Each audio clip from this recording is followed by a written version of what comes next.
সিলেটে গতকাল প্রতিপক্ষের চুরিকাতে নিহত তুষারের লাশ কিছুক্ষণ আগে বাড়িতে আনা হয়েছে এবং বাড়িতে আসলে শোকের মাতম চলছে। প্রিয় দর্শক, এই মুহূর্তে তুষারের চাচা লাগি আজকে আমরা তাদের ইয়াতে বন্ধু বান্ধবদের সাথে দেখা হয়েছে যে ইয়াতে এই মেডিকেল কলেজ হাসপাতালে তারা গেছে লাশ দেখতে।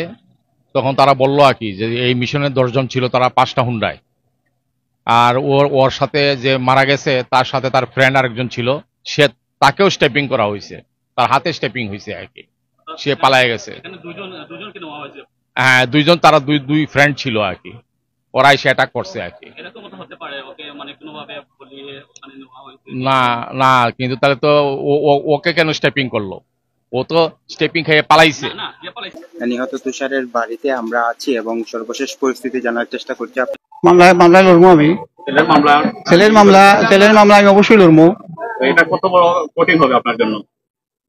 অনেক মামলা না, কঠিন হইলেও এটা আমার নিতেই হইব, কারণ এটা ছাড়া আমার হইতো না। এটা মামলা আমি পরিচালনা করতে হইব এবং আমার অলরেডি আমার সহকর্মীর লগে মেলাপও করছি। তারাও কইছেন যে কোর্টের পক্ষ থেকে যতটুকু সহযোগিতা করার দরকার তারা আমরা করবা। সত্যায়ন থেকে শিকায়ত সত্যায়ন তো আমি দেখি নাই। সন্ধ্যার পরে 2জন অপরিচিত লোক আমার জানাইছে তাকে রক্তাক্ত অবস্থায় উসমানী মেডিকেলে নেওয়া হয়েছে। তারপরে তারা সংবাদ পাই আমি গেলাম, যে তাকে আর পাইছি না আর কি। আপনারা জানেন গতকাল কিন্তু সিলেট নগরীর রায়নগরের বাসিন্দা শাহজাহান আহমদ চৌধুরীর ছেলে, তিনি তুষার আহমদ চৌধুরী, যার বয়স 21, তিনি মদন মোহন কলেজ ছাত্র এবং ছাত্রলীগের রাজনীতির সাথে জড়িত বলে জানা গেছে। সামাজিক যোগাযোগ মাধ্যমে ছাত্রলীগের বিভিন্ন কর্মসূচিতে তার অংশগ্রহণের ছবি কিন্তু ছড়িয়ে পড়েছে এবং বর্তমানে এ বিষয়ে যদি আমরা সিলেট বিউর যে তথ্যটা নিউজটা জানাই, সকালে নিহতের বাবা বাদী হয়ে সিলেট এয়ারপোর্ট থানায় মামলা দায়ের করেন এবং 3 জনের নাম উল্লেখ সহ অজ্ঞাত 6-7 জনকে আসামি করা হয়েছে এবং যে প্রধান আসামি গতকাল আমরা দেখেছি যে তাকে কিন্তু পুলিশ গ্রেফতার করেছে।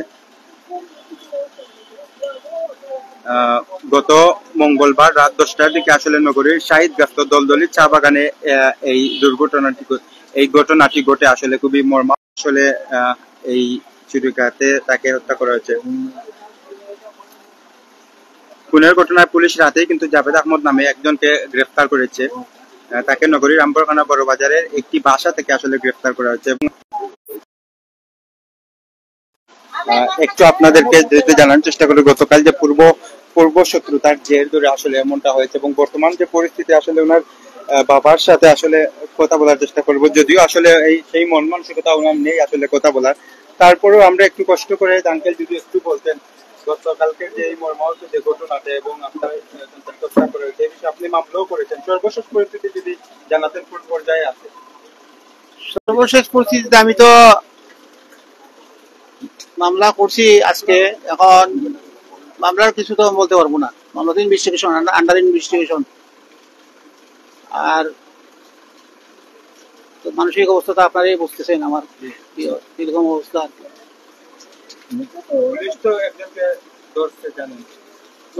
এটা আমি অলরেডি দেখেও আসছি, আমি দেখছি, থানায় গেছিলাম তো, দেখছি আমি।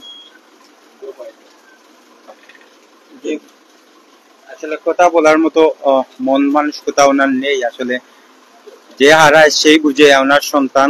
আমি তো আমার কোনো অভিজ্ঞতা নাই, আমি দেখছিও না, আমি সময় ছিলামও না, আমি পরে খবর পাইছি 9টার সময় 2 ভাই মারা গেছে।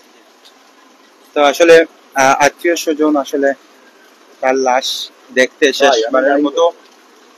শেষবারের মতো দেখতে আসলে কিন্তু তারা তুষারের বাড়িতে আসছেন এবং বাদ আসর কিন্তু জানাজা অনুষ্ঠিত হবে এবং ইতিমধ্যে এই হত্যাকাণ্ডের জের ধরে পুলিশ একজনকে আটক করেছে এবং পরবর্তী আপডেট অবশ্যই আপনারা সোশ্যাল মিডিয়ার মাধ্যমে পাবেন।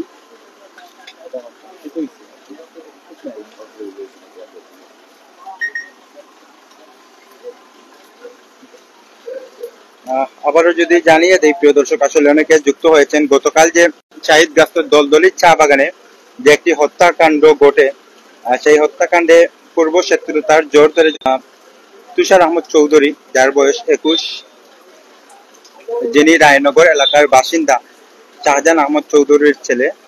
তিনি মদন মোহন কলেজের ছাত্র এবং ছাত্রলীগের রাজনীতির সাথে জড়িত ছিলেন বলে জানা গেছে, এবং গতকাল পূর্ব শত্রুতার জের ধরে কিন্তু তাকে হত্যা করা হয়েছে দলদলি চা বাগানস্থ একটি জায়গায়। এবং আজকে 2টার দিকে পুলিশ কিন্তু তার লাশ পরিবারের কাছে হস্তান্তর করেছে, এবং এই মুহূর্তে পরিবারে আসলে সুখের মাতম চলছে। আত্মীয় স্বজন তারা কিন্তু শেষ বিদায় জানাতে কিন্তু তারা তার বাড়িতে এসেছেন, এবং সেই যে পরিস্থিতি সেটি কিন্তু আমরা এই মুহূর্তে দেখানোর চেষ্টা করছি নিহত তুষারের বাড়ি থেকে। আর একটু যদি জানাই যে পুলিশের একটি সূত্র জানিয়েছে, সিলেট ভিউ থেকে যে সংবাদটি আমরা জানাচ্ছি আপনাদেরকে, তাদের মধ্যে আগে থেকেই বিরোধ চলে আসছিল। বিরোধের সূত্রপাত ছিল সম্ভবত মাদন সেবক নিয়ে। গত মঙ্গলবার রাতে তুষার 2-3 জন বন্ধুর সাথে ঘটনাস্থলে বসে আড্ডা দিচ্ছিলেন, তখন প্রতিপক্ষের কয়েকজন তাদের উপর হামলা, এক পর্যায়ে ছুরিকাতে খুন হন তুষার। সেই নিউজের আপডেটটা আমরা আপনাদেরকে জানাচ্ছিলাম। এই মুহূর্তে জানাচ্ছিলাম যে নিজাম আহমেদ রয়েছেন এবং রেমন আহমেদ। আমরা আছি এই মুহূর্তে সিলেট নগরীর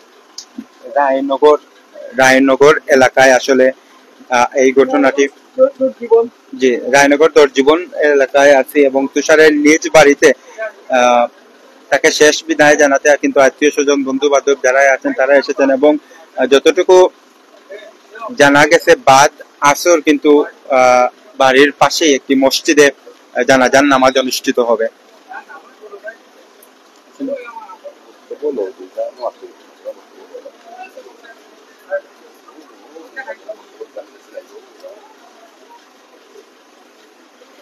তো যাই হোক প্রিয় দর্শক, আমরা আসলে সংক্ষেপে জানানোর চেষ্টা করছিলাম যে নিহত তুষারের বাড়ি থেকে সর্বশেষ আপডেট সেটি আমরা দেওয়ার চেষ্টা করছিলাম।